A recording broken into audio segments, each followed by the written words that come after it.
පුතා ಜಾති ගිණුම් කරන්නේදී ප්‍රධාන ප්‍රවේශ තුනක් යටතේ ඔබට ගණනය කිරීම සිදු කරන්න වෙනවා. ඒ ප්‍රධාන ප්‍රවේශ තුනෙන් පළවෙනි ප්‍රවේශය තමයි නිමැවුම් ප්‍රවේශය. නිමැවුම් ප්‍රවේශයට අදාළ සමස්තාකෘති දැන් වාට බෝඩ් එකේ පේනවා.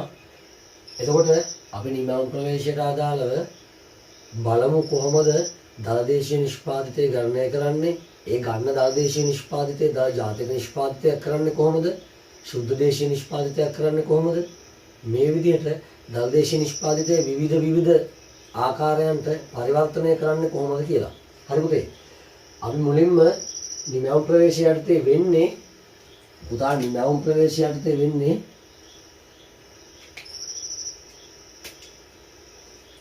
කුෂිකාර්මික කාර්මික සේවා කියන අංශ තුන තියෙනවා. හරිද? නිමැවුම් ප්‍රවේශය යටතේ කුෂිකාර්මික කාර්මික සේවා කියන මෙන්න මේ අංශ තුනේ එකතු කළ අගයන්ගේ එකතුවට කියනවා. කුෂිකාර්මිකාංශය එකතු කළ අගය, කාර්මිකාංශය එකතු කළ අගය, සේවාංශය එකතු කළ අගය තුනම පුතා එකතු කරුවාම එනවා මූලික මිලට දල එකතු කළ අගය. මෙන්න මේක තමයි පළවෙනි ස්ටෙප් එක. මූලික මිලට දල එකතු කළ අගය එනවා. එහෙනම් කොහොමද නිමැවුම් ප්‍රවේශය යටතේ මූලික මිලට දල එකතු කළ අගය ගන්නෙ? කුෂිකාර්මිකාංශය, කාර්මිකාංශය, සේවාංශය යන ත්‍රිත්වයේම එකතු කළ අගයන් එකතු කරවම මූලික මිලට දල එකතු කළ අගය එනවා. ඊට පස්සේ මේ මූලික මිලට දල එකතු කළ අගයට නිෂ්පාදනය මත ශුද්ධ බදු එකතු කරනවා. නිෂ්පාදනය මත ශුද්ධ බදු ගන්න පුතා නිෂ්පාදන බදු වලින් අඩු කරනවා එම සහන ආධාරය.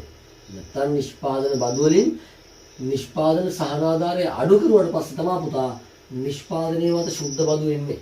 එතකොට අපි මුලින්ම ගත්තු මූලික මිලට දල එකතු කළ යගේ. ඒ කියන්නේ මොකද්ද? කුෂිකාර්මික කාර්මික සේවා කියන අංශ තුනේ එකතු කළා කියන්නේ එකතු කරුවාට පස්සේ න මූලික මිලට දල එකතු කළාගෙට දැන් නිෂ්පාදනයේ මත ශුද්ධ බදු එකතු කරනවා.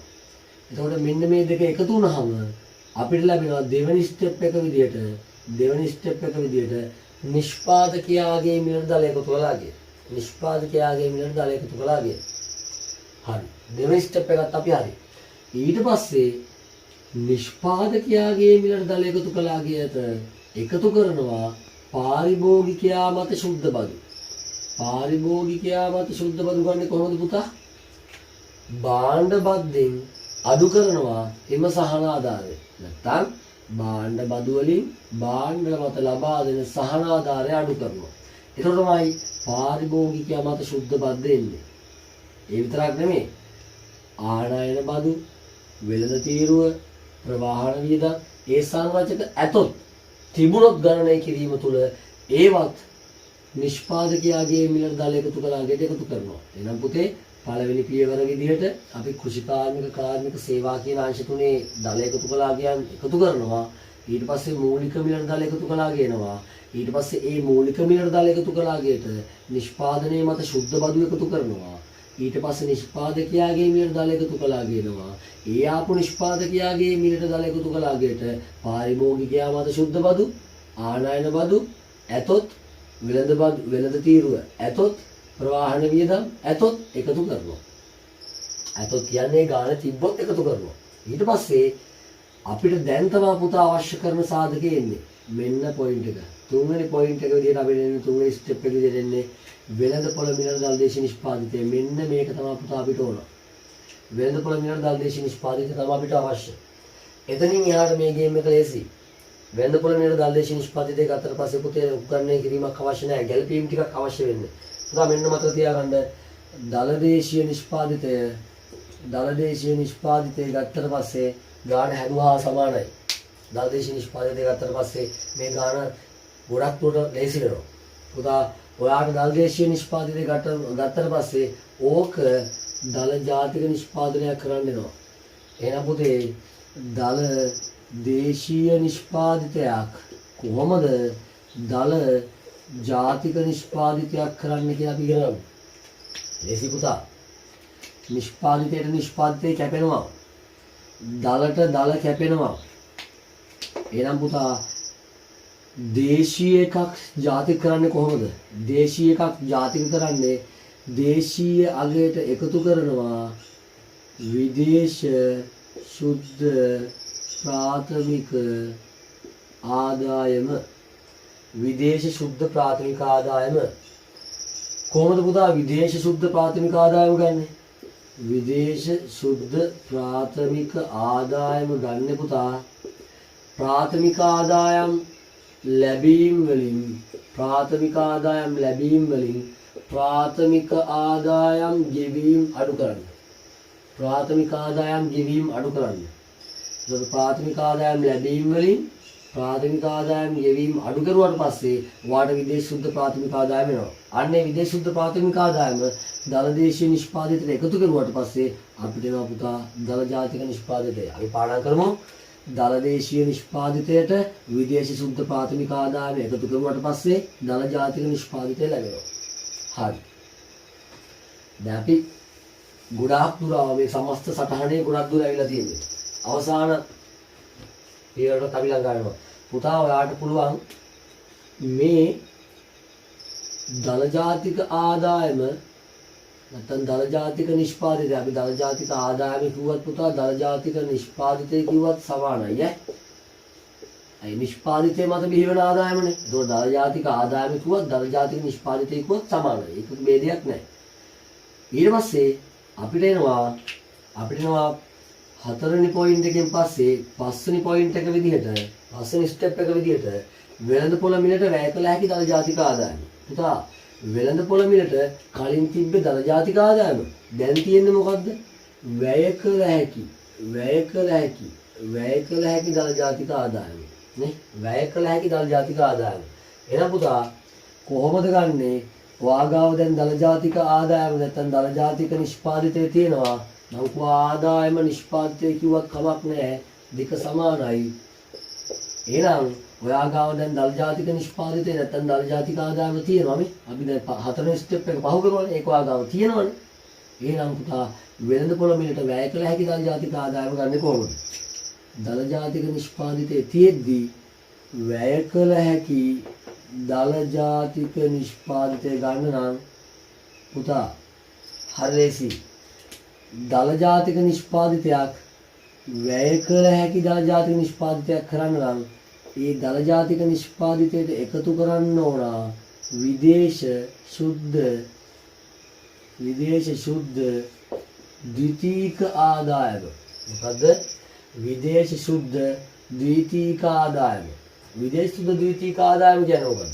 විදේශ සුද්ධ ද්විතීක ආදායම කියලා කියන්නේ විදේශ සුද්ධ ද්විතීක ආදායම කියලා කියන්නේ නිල සංක්‍රාම සුද්ධයි ඒකෙන් එකතු කරනවා පුද්ගලික සංක්‍රාම නැත්නම් පෞද්ගලික සංක්‍රාම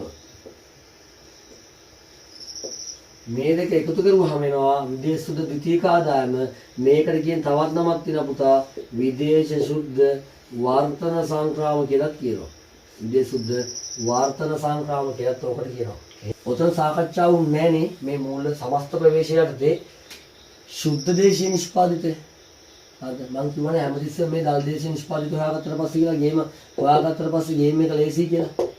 දල දේශීය නිෂ්පාදිතය හොයාගත්තට පස්සේ ඒක සුද්ධ දේශීය නිෂ්පාදිතයක් කරන්නේ කොහොමද? පුතා නීත කැපෙනවා. දේට දේ කැපෙනවා. පුතා දල එකක් සුද්ධ කරන්නේ කොහොමද? දල එකක් සුද්ධ කරන්න නම් පුතා අඩු කරන්න ඕන ක්ෂය වීම. ප්‍රාග්ධන ක්ෂය වීම අඩු කරන්න ඕන. නැත්නම් ස්ථාවර ප්‍රාග්ධන පරිභෝජනය අඩු කරන්න ඕන.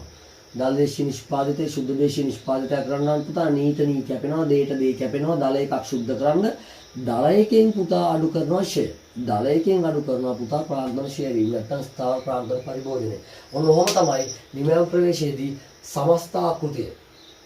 හරිද? ඔයාගේ මූලිකම අරමුණ ස්ටෙප් දෙකක් පහු කරලා තුන්වෙනි ස්ටෙප් එක විදියට දල දේශීය නිෂ්පාදිත හොයාගෙන එතනින් පස්සේ තියෙන පුතා මෙන්න මේ පොඩි ඊතල මාරු කිල්ල නීත නීදේට දේ කැපිල්ල ඔය වගේ දේවල් ටිකක් තියෙන්නේ. හරි. එහෙනම් පුතා අපි මෙච්චරලා ගත්ත දැනුම ප්‍රායෝගිකව පාවිච්චි කරන්න පුළුවන් අභ්‍යාසයක් දැන් අපිට හම්බ වෙනවා. මේ කියන්නේ කිසියම් රටක සාර්වත්‍රික දත්තයන් කීපයක් පහළ දැක්වෙනවලු. ඒ සියලුම සංඛ්‍යා රුපියල් මිලියන වලින්ලු. හරිද? ඔයාලට මතක නෙමෙයි කෘෂි කාර්මික අංශයක තුලාගේ කාර්මික අංශයක තුලාගේ සේවා අංශයක තුලාගේ ඔය තුනම එකතු කරලාගේ ඔය තුනම එකතු කරුවාට පස්සේ එන්නේ මොකක්ද කියලා දැන් කල්පනා කරලා බලන්න කලින් නෝට් එකට ගිහිල්ලා. ඊට පස්සේ විදේශ සුදුනේ විදේශීය පාරමික ආදායම් ලැබීම විදේශීය පාරමික ආදායම් ගෙවීම මේ දෙක අතර වෙනසද කියනවා විදේශ සුද්ධ පාරමික ආදායම කියලා මේ නිෂ්පාදිතේ මත බදු සහන ආදායම් තියෙනවා. අර ෆ්ලෝ එක අර කලින් අපි අනුගමනය කරපු අපි සාකච්ඡා කරපු නිවැරදි ප්‍රවේශයේ සමස්ත ආකෘතිය හොඳට පස්සයවතාවක් බලලා ඔයා මෙන්න මේ ගාන හදන්න. මෙන්න මේ සංඛ්‍යා දත්ත දිගේ තියෙන ගාන හදන්න. මෙන්න මේ ප්‍රශ්නට උත්තර දෙන්න. මෙන්න මේ ප්‍රශ්න ආකාර 11ට උත්තර දෙන්න. ඔයාට කිසිම වැරදීමකින් තොරව සාර්ථකව මේ ප්‍රශ්නයට උත්තර දෙන්න පුළුවන්. කිසිම ප්‍රශ්නයක් වෙන්නේ නැහැ. අර වගුව ෆලෝ කෙරුවොත්. එහෙනම් පුතා නිමයන් ප්‍රවේශ දෙන්නේ මෙච්චරයි. හරි පුතා. ಜಾති ගිණුම් කරන්නේදී ගණනය කිරීම වල හම්බෙන දෙවෙනි ප්‍රවේශය තමයි ආදායම් ප්‍රවේශය. හරිද? ඔයාට අපි කිව්වා නිෂ්පාදනයේ මත බිහිවෙනවා කිසියම් ආදායමක්. අන්නේ ආදායම තමයි අපි මේ ගණනය කරන්න යන්නේ. පුතා මේක නිමයන් ප්‍රවේශයකට වඩා ලේසි. ආදායම් ප්‍රවේශය කියන්නේ නිමයන් ප්‍රවේශයකට වඩා ලේසි. පුතා මේකෙත් මූලික අරමුණ තමයි පුතා දලදේශීය ආදායම. ඔයාලා දන්නවා දලදේශීය ආදායම කිව්වත් එකයි දලදේශීය නිෂ්පාදිතය කිව්වත් එකයි. ඇයි නිෂ්පාදිතයක් මත තමයි පුතා ආදායමක් බිහි වෙන්නේ. ඒකට මේ දෙක එකම කාසියක දෙපැත්ත වගේ නිෂ්පාදනයක් කළොත් තමයි පුතා ආදායමක් බිහි වෙන්නේ. මේ දෙක එක සමාන සංකල්ප විදිහට සලකන්න පුළුවන්. එහෙනම් අපි දැන් යමු ගණනය කිරීමට. පුතා ආදායම් ප්‍රවේශයටදී දැන් ඉස්සෙල්ලා 2008 නව ජාති ගිණුම් කරන ප්‍රවේශයට අනුව ශ්‍රී ලංකාවේ දලදේශීය ආදායම දන්නවා දලදේශීය ආදායම කිව්වත් එකයි දලදේශීය නිෂ්පාදිතය කිව්වත් එකයි. ඒක ගණනය කරන්නයි දැන් යන්නේ. හරි. පුතේ මේක ප්‍රධාන ස්තර හතරක් එකතු වෙලා හැදෙනවා මූලික මිලට සමස්ත එකතු කළාගේ. පුතා සේවක ආදායම දල මෙහෙයුම් අතිරික්තය කොහොමද දල මෙහෙයුම් අතිරික්තය ගන්නෙ? සුද්ධ මෙහෙයුම් අතිරික්තයයි ස්ථාවර ප්‍රාග්ධන පරිභෝජනයයි එකතු කරලා. එතකොට මිශ්‍ර ආදායම නිෂ්පාදනය හා ආනයනය මත වෙනත් සුද්ධ බදු. මොනවාද ආය පාරක් කියමු. සේවක ආදායම දල මෙහෙයුම් අතිරික්තය ගන්නෙ කොහොමද? සුද්ධ මෙහෙයුම් අතිරික්තයයි ස්ථාවර ප්‍රාග්ධන පරිභෝජනයයි එකතු කරලා. ඊට පස්සේ තුන්වෙනි සංරචකයේ මිශ්‍ර ආදායම හතරවෙනි සංරචකයේ නිෂ්පාදනය හා ආනයනය මත වෙනස් සුද්ධ බදු. මේ සංරචක හතර ඔයාට එන ಜಾති ගිණුම් කරන දත්ත වලින් හොයාගෙන එකතු කරුවොත් එනවා පුතා මූලික මිල ගණන් අනුව නැත්නම් මූලික මිලට සමස්ත එකතු කළාගේ. මූලික මිලට සමස්ත එකතු කළාගේ එනවා. ඕකටම තමයි කියන්නේ මූලික මිලට දල දේශීය ආදායම කියලා. ඔය තමයි මූලික මිලට දල දේශීය ආදායම. නැත්නම් සමස්ත එකතු කළාගේ.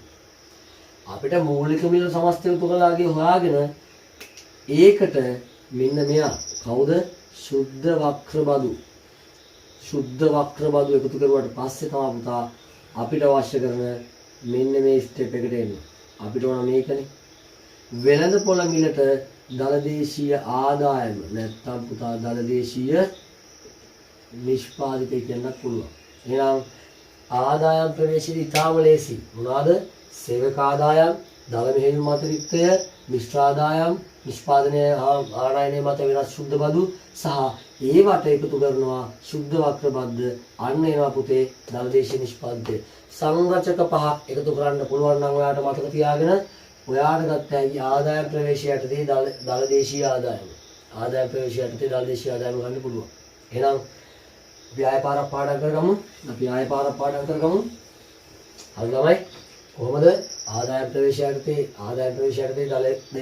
දලදේශීය ආදායම ගණනය කරන්නේ? දලදේශීය ආදායම ඒවා දලදේශීය නිෂ්පාදිතය ගණනය කරන්නේ. සේවක ආදායම් දල මෙහෙයුම් අතිරික්තය ගන්න කොහොමද? සුද්ධ මෙහෙයුම් අතිරික්තයයි ස්ථාවර ප්‍රාග්ධන පරිභෝජනයයි එකතු කරනවා. එතකොට මිශ්‍ර ආදායම් නිෂ්පාදනය හා ආනයනය මත වෙනත් සුද්ධ බදු. ඒ හතර එකතු කරුවහම වෙනවා පුතා මූලික මිල ගණන් අනුව සමස්ත එකතු කළාගේ. නැත්නම් මූලික මිලට දලදේශීය ආදායම. ඒකට එකතු කරනවා සුද්ධ වක්‍ර බදු. එතකොට තමයි අපිට අවශ්‍ය කරන ටාගට් එක සම්පූර්ණ වෙන්නේ දලදේශීය ආදායමේවත් දලදේශීය නිෂ්පාදිතය එන්නේ.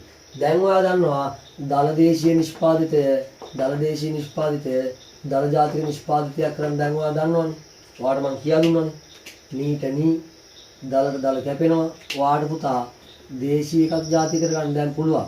අපි කලින් නිගම ප්‍රවේශය ඉගෙන ගත්තේ දේශීය එකක් ජාති කරන්න නම් එකතු කරන්න ඕන විදේශ සුද්ධ ද්විතීයික ආදායම. ඒ වගේම මේක ගැලපිලා. ඒ වගේම තව ආඩු පුතේ අහන්න පුළුවන් දල දේශීය නිෂ්පාදිතයක් නැත්නම් දල දේශීය ආදායමක් ඔයගෙන් සුද්ධ දේශීය නිෂ්පාදිතයක් කරන්න ඉන්න පුළුවන්. මීට නී කපන්න, දේට දේ කපන්න. දල එකක් සුද්ධ කරන්නේ කොහොමද පුතා? දල එකක් සුද්ධ කරන්නේ කොහොමද?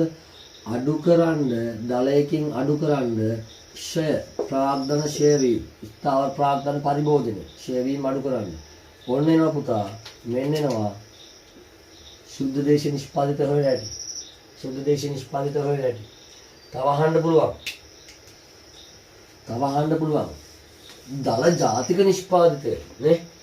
ඔයාගාව දැන් දල ජාතික නිෂ්පාදිතය තියෙනවා නම් ඕක වැය කළ හැකි දල ජාතික නිෂ්පාදිතයක් කරන්නේ කොහොමද? ලේසි. දල ජාතික නිෂ්පාදිතය වැය කළ හැකි දල ජාතික නිෂ්පාදිතයක් කරන්න පුතා ඒකට එකතු කරන්න ඕන. දල ජාතික නිෂ්පාදිතයට එකතු කරන්න ඕන විදේශ සුද්ධ ද්විතීයික ආදායම. විදේශ සුද්ධ ද්විතීයික ආදායම. විදේශ සුද්ධ ද්විතීයික ආදායම. මේ විදිහට ඔයාගාව දල දේශීය නිෂ්පාදිත තියෙනවා. දැන් දල දේශීය නිෂ්පාදිත තියෙනවා නම් ඔයා බය වෙන්න දෙයක් නැහැ. ඔයාට තියෙන පොඩි ගැළපෙන ටිකක්. කොහොමද? දල දේශීය නිෂ්පාදිතය කොහොමද දල ජාතික නිෂ්පාදිතයක් කරන්නේ? නීට නී කැපෙනවා, දල කැපෙනවා. දේශීය එකක් ඔයා පුතා ජාතික කරන්න නම් ඔයා එකතු කරනවා විදේශ සුද්ධ ප්‍රාථමික ආදායම. ඔන්න පළවෙනි ගැළපිල්ල. ඔය තමයි පළවෙනි ගැළපිල්ල. මෙන්න දෙවෙනි ගැළපිල්ල. ඔයාගාව දැන් දල ජාතික නිෂ්පාදිතය තියෙනවා පුතා. දල ජාතික නිෂ්පාදිතය තියෙනවා. ඊට පස්සේ ඔයාට ඔක වැය කළ හැකි දල ජාතික නිෂ්පාදිතයක් කරන්න ඕන. වැය කළ හැකි කරන්නේ කොහොමද පුතා? දල ජාතික නිෂ්පාදිතයක් වැය කළ හැකි දල ජාතික නිෂ්පාදිතයක් කරන්න පුතා දල ජාතික නිෂ්පාදිතයට එකතු කරන්න විදේශ සුද්ධ ද්විතීයික ආදායම. විදේශ සුද්ධ ද්විතීයික ආදායම. කලින් නිමව ප්‍රවේශයේදී මම මේක ගන්න හැටි කියා දුන්නා. තුන්වෙනි ගැළපෙල්ල. ඔයාට දල දේශීය නිෂ්පාදිතයේ තියෙද්දි පුතා දල දේශීය නිෂ්පාදිතයේ තියෙද්දි සුද්ධ දේශීය නිෂ්පාදිතය හොයන්න ආවොත් නීට නී දේට දේ කැපෙනවා. මං කියා දුන්නා දල එකක් සුද්ධ කරන්නේ කොහොමද පුතා? දල එකක් සුද්ධ කරන්න අඩු කරන්න ෂය වීම ප්‍රාග්ධන ෂය වීම අඩු කරන්න. නැත්නම් ස්ථාවර ප්‍රාග්ධන පරිභෝජනය කියලාත් මේ ෂය වීම වලට කියනවා අඩු කරන්න. එතකොට මෙන්න මේ ගැළපිලි තුන දන්නවනම් ඊට පස්සේ මෙන්න මේ ස්ටෙප් පහ පහු කරලා දල දේශීය ආදායම ගන්න පුළුවන් නම් නැත්නම් දල දේශීය නිෂ්පාදිතය ගන්න පුළුවන් නම් එතනින් එහාට මේ ගැළපෙන තුන දන්නවා නම් ජාති ගිණුම් කරන ආදාය ප්‍රවේශ ගණන් කියන්නේ ඊසියක්. අවුලක්ම නැහැ. උඩ දාන්න පුළුවන්. හරි. ඊට පස්සේ මෙන්න මේ දැනුම ආශ්‍රයෙන් පොඩි ගණනය කිරීමක් ලබා දීලා තියෙනවා. මෙන්න මේ ගණනය කිරීම ලියන්න. ඊට පස්සේ ඔයාටම ඔයාව චෙක් කරගන්න පුළුවන්. මට මේ වැඩේ පුළුවන්ද කියලා. මේ තියෙන සේවක ආදායම් දල මේ මාතෘක ස්ථාවර ප්‍රාථමික පරිභෝජනය අපි කතා කරපු ආදායම් ප්‍රවේශිත අනුබද්ධිත වචන නේ. ඒ අනුබද්ධිත වචන අර පියවර වලට අනුව අර උඩ තිබ්බ ටේබල් එකේ පියවර වලට අනුව එකතු කරලා ඔයා මූලික මිල දල එකතු කළාගේ ගණනය කිරීම මේ තියෙන්නේ. මූලික මිල දල එකතු කළාගේ දල දේශීය නිෂ්පාදිතය හොයාගන්න. ඊට පස්සේ ওই දල දේශීය නිෂ්පාදිතය වාට නේ සුද්ධ ජාතික ආදායමක් කර නැත්නම් සුද්ධ ජාතික ආදායමක් කරගන්න පුළුවන්. සුද්ධ ජාතික ආදායමක් කියන්නේ සුද්ධ ජාතික නිෂ්පාදිතයක් කරගන්න පුළුවන්. සුද්ධ ජාතික නිෂ්පාදිතයක් කරගන්න පුළුවන්. හරිද? ඊට පස්සේ නේ දල ජාතික නිෂ්පාදිතය ගත්තට පස්සේ වැය කළ හැකි දල ජාතික නිෂ්පාදිත හොයන්න වෙනවා. හරිද? දැන් සුද්ධ ජාතික ආදායම වගේ සංකල්පයක් වාට එකපාරටම ගෝචර වෙන්නේ නැහැ. සංකීර්ණ වෙයි. ඔයා පුතේ මුලින්ම ඔයා දල ජාතික ආදායම හොයාගන්න. දල ජාතික ආදායමක් දල ජාතික නිෂ්පාදිතය හොයාගන්න. ඒ ගන්නේ කොහොමද? ඒක ගන්නේ මෙතින් දල දේශීය නිෂ්පාදිතය දල ජාතික නිෂ්පාදිතයක් කරගන්නවා. දැන් ඔයාගා මේ වෙද්දි ඔන්න දල ජාතික නිෂ්පාදිතය තියෙනවා. දැන් ඔක සුද්ධ ජාතික නිෂ්පාදිතයක් කරගන්න එපා. ආදායමත් නිෂ්පාදනය සමානයි. සුද්ධ ජාතික නිෂ්පාදිතයක් කරගන්නවා. ඔයා දැන් දන්නවා දල ජාතික නිෂ්පාදිතය ගත්තට පස්සේ ඕක සුද්ධ ජාතික නිෂ්පාදිතයක් කරගන්න. කොහොමද? නීට නී ජාට ජා කැපෙනවා දල එකක් සුද්ධ කරන්න පුතේ ෂය අඩු කරනවා. ෂය වීම අඩු කරනවා. එතකොට මේ සුද්ධ ජාතික ආදායම නිෂ්පාදිත වෙනවා. සංකීර්ණ සංකල්ප කියලා බය වෙන්න එපා පුතා. ලේසි. ඔයාලට තියෙන්නේ මෙන්න මේ අර කලින් ටේබල් එකේ ස්ටෙප් ටික අනුගමනය කරලා දල්දේශීය නිෂ්පාදිතය හොයාගන්න. ඊට පස්සේ මෙන්න පුතා ගැළපෙලි තුන. මෙන්න මේ ගැළපෙලි තුන පුළුවන් නම් පුළුවන්. හරි. ඊට පස්සේ අවසාන ප්‍රවේශය ජාති ගිණුම් කරන විදිහේ තුන්වෙනි ප්‍රවේශය තමයි පුතා වියදම් ප්‍රවේශය. හරිද? මේ වියදම් ප්‍රවේශය අතිශය ලේසි. ඔයා මෙන්න මෙහෙම සූත්‍රයක් මීට කලින් දැකලා ඇති. y සමානයි c ධන g ධන i ධන x ඍණ m. මේ y තමා පුතා දලදේශීය නිෂ්පාදිතය කියන්නේ. ඔයාට ඕනම අවස්ථාවක දලදේශීය නිෂ්පාදිතය හොයාගත්තට පස්සේ මම කියවනේ මේ වැඩේ ලේසි කියලා. හරිද? දලදේශීය නිෂ්පාදිතය හොයාගත්තට පස්සේ මම දැන් කියලා දෙන්නම් මේක කරන්න කොහොමද කියලා. පුතා c කියලා කියන්නේ කුටුම්බ පරිභෝජන වියදම. ඒ කියන්නේ මේකට කියනවා අපි පෞද්ගලික පරිභෝජන වියදම කියලා. G කියලා කියන්නේ රජයේ පරිභෝජන වියදම. I කියලා කියන්නේ දල ආයෝජනය. මේ දලදේශීය ප්‍රාග්ධන සම්පාදනය කියන්නේ I පුතා. දල ආයෝජනය. X කියලා කියන්නේ එක්ස්පෝර්ට් අපනයන. M කියලා කියන්නේ ඉම්පෝර්ට් ආනයන. ඔන්න වචන වල තේරුම දැනගෙන ඉන්නවා පුතා මේක හදන්න. එක්ස්පෝර්ට් කියන්නේ අපනයන, ඉම්පෝර්ට් කියන්නේ ආනයන. මතක් කරගමු එකපාරක් තව. y සමානයි c ධන g ධන i ධන x ඍණ m. y කියලා කියන්නේ දලදේශීය නිෂ්පාදිතය. c කියලා කියන්නේ පෞද්ගලික පරිභෝජන වියදම. g කියලා කියන්නේ රජයේ පරිභෝජන වියදම. I කියලා කියන්නේ දල ආයෝජනය. දල ආයෝජනයටම කියන පුතා දලදේශීය ප්‍රාග්ධන සම්පාදනය කියලා. ඒක ගන්නේ මෙන්න මේ තුන එකතු කරලා. දලදේශීය ස්ථාවර ප්‍රාග්ධන සම්පාදනයයි තෝග පරිලේඛන වෙනස් වීම සහ වටිනාකම් වෙනස් වීම. මේ සංරචක තුනම එකතු කරුවාට පස්සේ තමයි පුතා මේ I එන්නේ. ඔන්න ඔය I එන්නේ. ඔය සංරචක තුනම එකතු කරුවාට පස්සේ තමයි I එන්නේ. නැත්නම් දල ආයෝජනය එන්නේ. එක්ස්පෝර්ට් අපනයන, ඉම්පෝර්ට් ආනයන. මෙන්න මේ සංරචක සියල්ලම එකතු කරුවාට පස්සේ පුතා අපිට එනවා දලදේශීය නිෂ්පාදිතය. අපිට ඕන ඕකනේ. දැන් ඔයා දන්නා දලදේශීය නිෂ්පාදිතයේ විවිධ ප්‍රවේශයන්ට පෙරලන්න. නේ? විවිධ පරිවර්තනයන් කරන්න. දලදේශීය නිෂ්පාදිතය, සුද්ධ දේශීය නිෂ්පාදිතයක් කරන්නේ කොහොමද? දලදේශීය නිෂ්පාදිතය, දල ජාතික නිෂ්පාදිතයක් කරන්නේ කොහොමද? දල ජාතික නිෂ්පාදිතයක් වැය කළ හැකි දල ජාතික නිෂ්පාදිතයක් කරන්නේ කොහොමද? ඕවා දන්නවා. අපි කලින් ඉගෙන ගත්තා. හරි. දැන් ඒ විතරක් නෙමෙයි පුතා. මේකෙදි දලදේශීය නිෂ්පාදිතය විතරක් හොයලා මදි. ඔයාට දලදේශීය වියදම හොයන්නත් වෙනවා. හරිම ලේසි. හරිද? දලදේශීය වියදම කියලා කියන්නේ මෙන්න මේ තුනේ එකතුව පුතා. මෙන්න මේ තුනේ එකතුව. මේ තියෙන්නේ. මෙන්න මේ තුනේ එකතුව. CGI තුනේ එකතුව. ඕකට තමයි පුතා කියන්නේ මොකද්ද? දලදේශීය වියදම. එහෙනම් දලදේශීය නිෂ්පාදිතය හොයන්න පුළුවන් තවත් සූත්‍රයක් හැදෙනවා. මේ තුනේ එකතුවට දලදේශීය වියදම කියනවා නම් මේ දෙන්න අතර වෙනසට කියනවා x ඍණ m වලට කියනවා සුද්ධ අපනයන. සුද්ධ අපනයන. එහෙනම් දලදේශීය වියදමට එකතු කරනවා සුද්ධ අපනයන.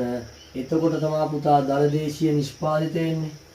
ඒ තවත් සූත්‍රයක්. මේ පෞද්ගලික පරිභෝජන වියදමටයි රජයේ පරිභෝජන වියදමටයි දල ආයෝජනයටයි දලදේශීය වියදම කියලා කියනවා. ඒ තුන එකතුවට මම පෙන්නන්නකො මේ පරිභෝජන වියදම. කුටුම්බ පරිභෝජන වියදම තමයි පුතා මේ පෞද්ගලික පරිභෝජන වියදම කියලා කියන්නේ. ඒ තමයි C. ලාභ අපේක්ෂාවෙන් එතකොට මේකත් C. C වල කොටසක්. ඒ කියන්නේ මේ දෙකම එකතු කරුවාම එන්නේ C. කුටුම්බ පරිභෝජන වියදමයි ලාභ අපේක්ෂාවෙන් තොරව ගෘහාංශය වෙතනේ. කුටුම්බ කියන්නේ ගෘහාංශයනේ.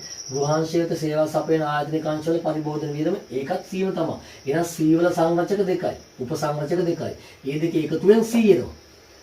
ඊට පස්සේ රජයේ පරිභෝජන වියදම. මෙන්න G. ඔය C වල එකතුවටයි G වල එකතුවටයි තමයි පුතා පරිභෝජන වියදම කියන්නේ. C ධන G වල තමයි පරිභෝජන වියදම කියලා කියන්නේ. ඊට පස්සේ I කියන්නේ දලදේශීය ප්‍රාග්ධන සම්පාදනය. මම ඔකට තවත් නමක් කිව්වා දල ආයෝජනය. දල ආයෝජනය ගන්න මේ සංරචක තුන එකතු කරන්න ඕන. මොනවද සංරචක තුන? දලදේශීය ස්ථාවර ප්‍රාග්ධන සම්පාදනය, තොග පරිලේඛන වෙනස් වීම, වටිනාකම් වෙනස් වීම. එතකොට මෙන්න මේ CGI මකා ගන්න පොඩි උපේව ටික අයින් කරගන්න. CGI එකතු කරුවාම වෙනවා මේ පුතා මොකද්ද? වෙළඳපොළ මිලන දලදේශීය වියදම. පුතා වෙළඳපොළ මිලන දලදේශීය වියදම මේ CGI. I එකතු කරුවම වෙනවා දලදේශීය වියදම. ඔය දලදේශීය වියදමට මේ එහා පැත්තේ තව දෙන්නෙක් බලන් ඉන්නවා. කවුද මේ? X විනයම. ඒ කියන්නේ අපනයන වලින් ආනයන අඩු කරන්න කියලා. ඒ කියන්නේ සුද්ධ අපනයන ගන්න කියලා මේ කියන්නේ. සුද්ධ අපනයන. එහෙනම් දලදේශීය වියදමට සුද්ධ අපනයන ගැලපුවට පස්සේ එන්නේ මොකද්ද පුතේ? දලදේශීය නිෂ්පාදිතය තමයි. දලදේශීය නිෂ්පාදිතය තමයි. අපි දැන් ගත්ත දැනුම මේ සමස්ත ආකෘතිය දාලා බලමු. පුතා පරිභෝජන වියදම කියලා කියන්නේ මේ දෙකේ එකතුවට C. මෙයා G. එතකොට C ධන G මෙතන තියෙනවා. පරිභෝජන වියදම ASCII. දලදේශීය ප්‍රාග්ධන සම්පාදනය කියන්නේ I. I වල සංරචක තුනයි. දලදේශීය ස්ථාවර ප්‍රාග්ධන සම්පාදනය, තොග පරිලේඛන වෙනස් වීම සහ වටිනාකම් වෙනස් වීම තුනම එකතු කරපුවම I එනවා. එහෙනම් CGI එකතු කරුවහම පුතා මම කියන්නේ දලදේශීය වියදම එන්නේ කියලා. මම කියුනේ C ධන G ධන I. එතකොට එන්නේ දලදේශීය වියදම. වියදම් ප්‍රවේශ මූලික අරමුණ. වියදම් ප්‍රවේශ මූලික අරමුණ දලදේශීය වියදම හොයා ගැනීම. ඊට පස්සේ මේ දලදේශීය වියදම හොයන C ධන G ධන I සූත්‍රයට අලුත් කෑලි දෙකක් එනවා පුතා. export and import. export වලින් අඩු කරනවා import x ඍණ m. ඒ කියන්නේ සුද්ධ අපනයන. එහෙනම් දැන් තමයි පුතා මේ දලදේශීය වියදම මෙන්න දලදේශීය වියදම මෙන්න පුතා සුද්ධ අපනයන. සුද්ධ අපනයන. මැද තියෙනවා එකතු කිරීම. දැන් තමයි පුතා එන්නේ මොකද්ද? දැන් මෙන්න මේ වියදම මොකක් වෙනවද? නිෂ්පාදිතයක් වෙනවා. එහෙනම් සරලයි දලදේශීය වියදමට එකතු කරනවා සුද්ධ අපනයන. සුද්ධ අපනයන එකතු කරුවාම තමයි පුතා අපිට අවශ්‍ය කරන මූලිකම ටාගට් එක මොකද්ද? දලදේශීය නිෂ්පාදිතය එන්නේ. දැන් ওই දලදේශීය නිෂ්පාදිතය හොයාගත්තට පස්සේ ඔයාලට ගේමක් නෑ මේක. දලදේශීය නිෂ්පාදිතය සුද්ධ දේශීය නිෂ්පාදිතයක් කරන්නේ කොහොමද? දලදේශීය නිෂ්පාදිතය දල ජාතික නිෂ්පාදිතයක් කරන්නේ කොහොමද? ඒ දල ජාතික නිෂ්පාදිතය වැය කළ හැකි දල ජාතික නිෂ්පාදිතයක් කරන්නේ කොහොමද කියලා අපි මීට කලින් අධ්‍යයනය කරුවා. ඉතින් ඔන්න ඔය විදිහට ඔය ප්‍රවේශ තුම ගොඩ දා ගන්න පුළුවන්. සරලව ගොඩ දා ගන්න පුළුවන්. හරිද? එහෙනම් පුතේ මේ වියදම් ප්‍රවේශම් මම ඔයාලට දීලා තියෙනවා ගණනය කිරීමක්. මේ සංරචක කිහිපයක් දීලා රුපියල් මිලියන වලින් වා ගාණ හදලා පුතා වා දලදේශීය නිෂ්පාදිතේ ගාණ හදලා මේ රුපියල් මිලියන වලින් නම් දීලා තින්නේ උත්තරේ දාන්නේ ඒකකේ මොනවද? රුපියල් මිලියන 1000යි. ඔහොම දාන්නේ. ඔහොම තමයි දාන්නේ එකතු කරලා. හරිද? එහෙනම් පුතේ අපි නිමවුම් ප්‍රවේශය, ආදායම් ප්‍රවේශය සහ වියදම් ප්‍රවේශය සමස්ත ආකෘතිය අරගෙන මේ සමස්ත ආකෘතිය තුලින් කොහොමද අපිට අවශ්‍ය කරන ගණනය කිරීම ව්‍යුත්පන්න කරගන්නේ? ඒ අදාළ විවිධ කන්වර්ට් කිරීම කරන්නේ කොහොමද කියලා අපි දැන් ඉගෙනගෙන ඉවරයි.